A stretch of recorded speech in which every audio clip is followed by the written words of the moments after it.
Now we are going to talk about the neural network structure, which is utilizes adaptive model learning rules in order to update the weights, and it's going to be implemented for robot dynamic estimation. This presentation is going to present an international joint conference on neural networks. First of all, to have a literature review, we're going to have exemplify the necessity of robot dynamic identification. Model-based control approaches usually utilizes the structures of the system that is going to control us. So those control structures requires the dynamic equation of the system. In addition, the difficulty of finding the exact physical equation of some nonlinear difficult systems is a problem which is going to necessitate the existing of identification method. Different actually identification methods have been proved in the literature, which we are going to presented in here. As if you're going to depart them from the solving point of view, we're going to have the optimization-based method and population-based method, where the optimization-based is going to introduce a cost function, and their updating rules is going to be calculated in a way which is going to reduce that cost function. And for the population base, which is actually pointing to find a global minimum, lots of agents are presented, and they are going to find a notion of the problem. Different tools for identification have been proposed recently in the research. For example, a fuzzy method, local linear models, ARX, and the multi-level central radar basis function. But here we're going to be specifically study about the neural network applications. The application of them is going to be divided into filtering, prediction, classification, pattern recognition, and model learning and control. Specifically in the robotics structures, they're going to identify the non-racing, the kinematics, and the dynamics in addition for control purposes. To exemplify the features of the neural network that we propose in this article, we are going to show this picture, which consists of three parallel subnetworks with individuals that are going to identify the parameter terms, namely the inertia, Coriolis, and gravity term. So while the system has got some sense of transparency in identification, it's going to have the capability of cooperating the prior knowledge. For example, in the situation when you have some notion of the gravity, you can add this easily to this part and going to confine the physical set. For the adaptive structure, when we are going to identify and find the rules for the weights, we are going to use adaptive structures to handle the model mismatches, in addition to online disadvantages that is very common in problems. In addition, we are going to utilize an energy surface as adaptive function and going to have a convex optimization. We're going to consider the dynamic of a robot by Euler-Lagrange is going to be constructed as you see when the property of m dot minus 2c is exclusive-symmetric. By utilizing this method, we're going to construct some set of errors which are going to confine the physical set of parameters, since there are lots of set of parameters which are going to identify the method, and there is very dangerous in going to stuck in local minimum. The augmentation error is going to construct of the augmentation of those errors. So we're going to produce the cost function, the Hessian matrix, including of 4 errors that we introduced in the previous presentation slide. And a weighted augmentation error is the matrix consists of weighted of the error. And if we use these rules for the updating of those parameters, where gamma is a parameter, the tuning parameter, and xi are going to be calculated as Taylor expansion. The UUB stability in this subset, where the subset is less than the tuning parameter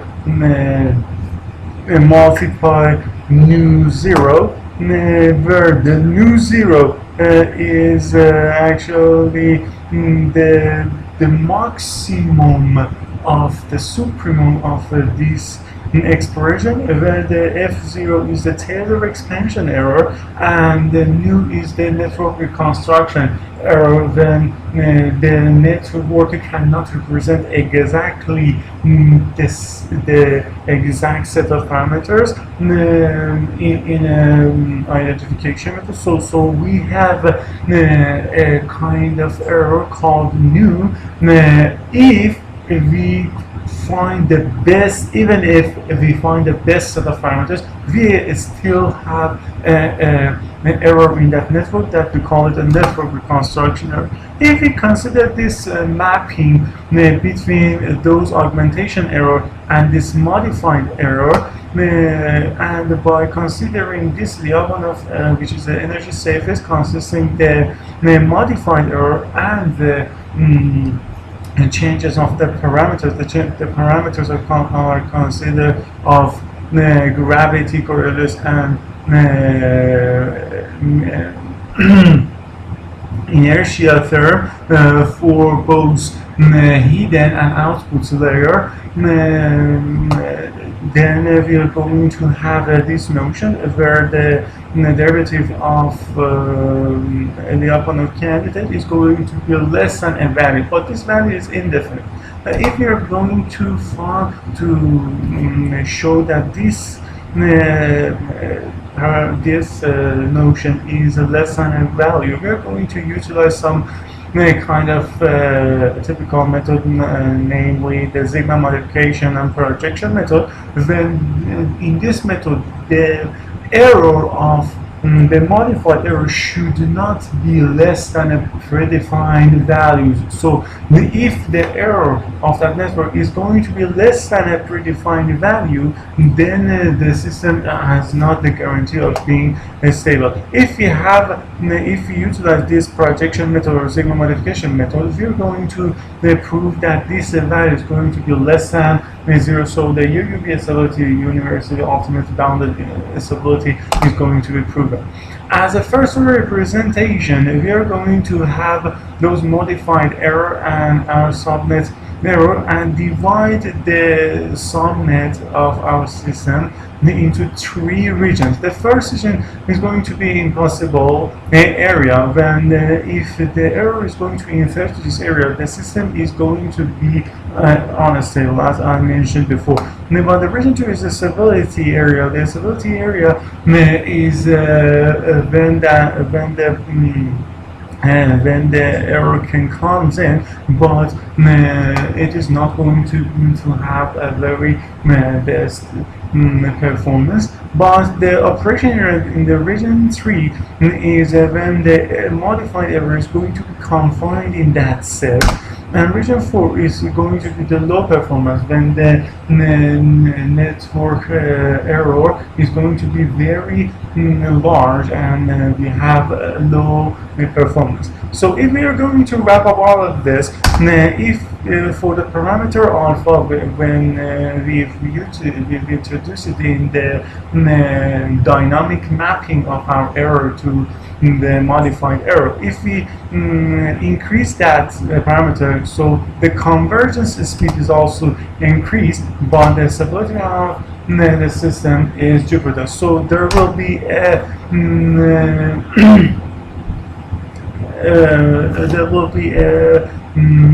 combination of them that should be considered both of these parameters at once. So quickly we can have that the parameter tuning parameter gamma should be less than 0, should not be less than 0 but less than alpha. So here we've got, as an experiment, we're going to implement it on our 3D a phantom omni device, which is a robotic manipulator, serial manipulator, consists of 3 degrees of freedom. And this is a hardware setup which connect to with MATLAB. So we have, as a presentation, we're going to present the view for the torque of these 3 DOF. We can compare the neural network identification and the exact measure of that torque. In addition, the error is going to be investigated when the parameter alpha is changed. For example, if you consider the parameter alpha at 1.7, if we increase that parameter, the error is going to be increased more fast at the first time, but actually at the end maybe not good features and more chattering is going to be appear. Then we can see it in the next slide. So, and if we decrease the value of alpha, then the speed of convergence is going to be really low. Here is the thing that I said: if we increase the value of alpha, the chattering phenomenon will be created, and the jeopardized, the stability is going to be jeopardized. So here we're going to have a comparison with the PID controller that we produce, and neural network IDC structure, inverse dynamic control. Here we have the proportional differential system, and here the neural network is going to identify those parameters online, and these parameters are going to be utilized as in this structure, which is feedback generalization or inverse dynamic, and this is a feed-forward structure. Here we have a comparison on the first joint. Here we can see that when you're using PID, the notion is that the error with the reference is going to be reduced, but this is more strong when we are going to the second joint, because the gravitary terms appears here, and since this dynamic system is affine, we have error of we have finite time error. And in addition, for the Q3 joint, we have the exact problem. For comparing the energy on control, the fourth of the parameters for the PD controller, we have this the magnitude is going to be about 10, and we have really hard impulses in the system and very chattering phenomenon, while in the NN-based IDC structure it is going to be very low magnitude. In addition, the chattering phenomenon is going to be disappear somehow. Thank you for your attention, and goodbye.